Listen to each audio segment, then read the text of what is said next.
If I told you your words, your judgments, and even your prayers are being recorded as evidence in heaven's courtroom, would you still talk the same way? Because according to Jesus in Matthew 7, you're already on trial, right now, not next year, not when you die, today. Every thought, every reaction, every standard you use on others is being measured back to you.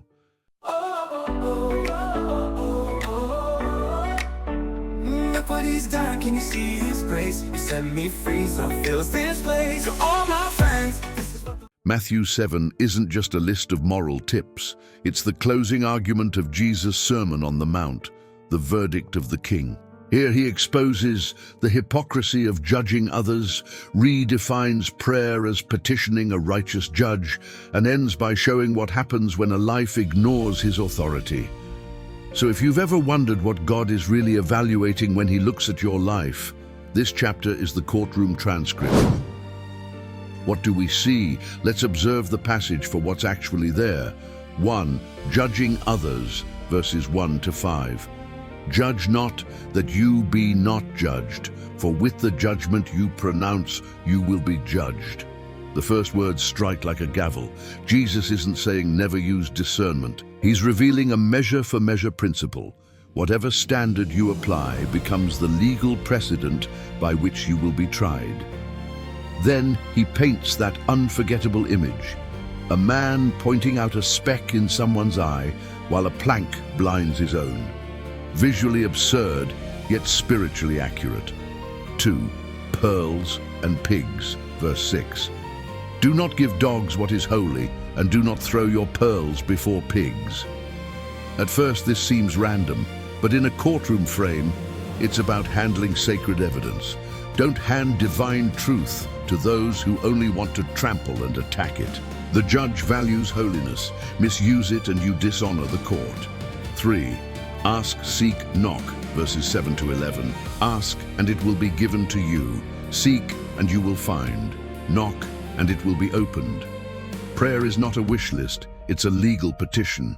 Jesus portrays God as a father judge, eager to grant righteous requests, but petitions must be made from pure motives, not entitlement. 4. The golden rule, verse 12.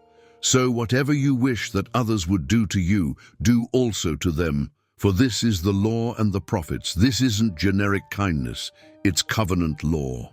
Treat others as you want to be treated under judgment, because that's the divine ethic that fulfills all Scripture. 5. 2 gates, verses 13 to 14. 2 paths, one wide, comfortable, popular, leading to destruction. One narrow, disciplined, costly, leading to life. Jesus doesn't say many think they're on the right path. He says many are not. 6. False prophets, verses 15 to 20. Beware of false prophets. You will recognize them by their fruits. We see disguise and deception. Wolves in sheep's clothing. Fruit is evidence, proof of authenticity. The real prophet produces life-giving fruit consistent with God's word. 7. False disciples, verses 21 to 23. Not everyone who says to me, Lord, Lord, will enter the kingdom of heaven. Here's the chilling twist. People who preached, healed, and cast out demons in Jesus' name are rejected. The judge says, I never knew you. They had performance, not relationship, ministry, not obedience. 8. 2 builders, verses 24 to 27. Everyone who hears these words of mine and does them will be like a wise man who built his house on the rock. Storms hit both houses, same weather, different foundation. The difference isn't knowledge, it's obedience. 9. Authority of Jesus, verses 28 to 29. The people are astonished because he teaches as one who had authority. He doesn't quote rabbis, he issues verdicts. The crowd just heard heaven's judge render his law. What does it mean? Let's interpret what these observations reveal. Jesus is positioning himself as the final judge. The entire chapter reads like courtroom procedure, from judgment to evidence to verdict. Judgment is reciprocal. Verse 2 shows a spiritual law at work. With the measure you use, it will be measured to you. This is mida keneged mida, the divine reciprocity principle in Jewish thought. Every criticism establishes the metric of your own trial. The speck and log expose moral blindness. Self-righteousness is spiritual perjury. When you condemn another while ignoring your own sin, you give false testimony about God's mercy. Dogs and pigs reveal misuse of holy things. Jesus warns that sacred truth offered to mockers becomes desecrated. In a legal sense, evidence mishandled is inadmissible. Prayer is the believer's legal right. Ask, seek, knock are ascending verbs of persistence. In Greek, they imply continuous action. Keep asking, keep seeking, keep knocking. Prayer is not persuading God. It's aligning with His justice so He can justly release blessings. The Golden Rule is the covenant ethic of divine law. It summarizes all moral obligation, reciprocity rooted in love. You will be judged by whether you lived as you wanted to be treated. The narrow gate represents exclusive allegiance. The wide way is moral relativism. The narrow way is obedience to Christ. Salvation isn't earned, but following Jesus requires denying self, an unpopular path.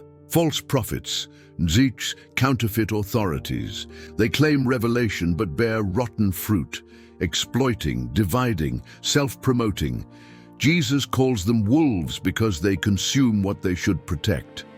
I never knew you is covenantal language. In Scripture, to know means intimate relationship, not data. Jesus rejects those who perform miracles but never surrendered their will. They invoked His name, yet ignored His lordship. The two builders symbolize two legal systems. Obedience to Christ is rock. Self-trust is sand. Storms expose structure. Obedience is not glamorous, but it's indestructible. What does it mean for us today? Now comes the part that confronts us. 1. We've all become little judges. Social media made us prosecutors with comment sections as our courtroom. We pronounce verdicts daily on politicians, pastors, strangers. But Jesus warns, every standard you use on others will echo back on you. Before you type, ask, would I want God to use these same words on me? 2. Examine your evidence. If God audited your life today, what fruit would He find? Would there be love, patience, and truth, or bitterness, pride, and comparison? Matthew 7:16 says, you will recognize them by their fruits. Fruit isn't talent, it's transformation. 3. Guard your pearls. Not every argument deserves your revelation. Don't waste divine insight on those who only want to mock it. Sometimes silence is obedience. 4. Pray like someone who knows the judge personally. Ask boldly, seek persistently, knock humbly. God isn't reluctant, He's righteous. He can't give what contradicts His holiness, but He loves to give what makes you more like His Son. 5. Choose your gate daily. Every decision is a doorway, wide or narrow. The wide gate says, do what feels right. The narrow gate says, do what is right. Only one leads to life. 6. Discern voices by fruit, not flair.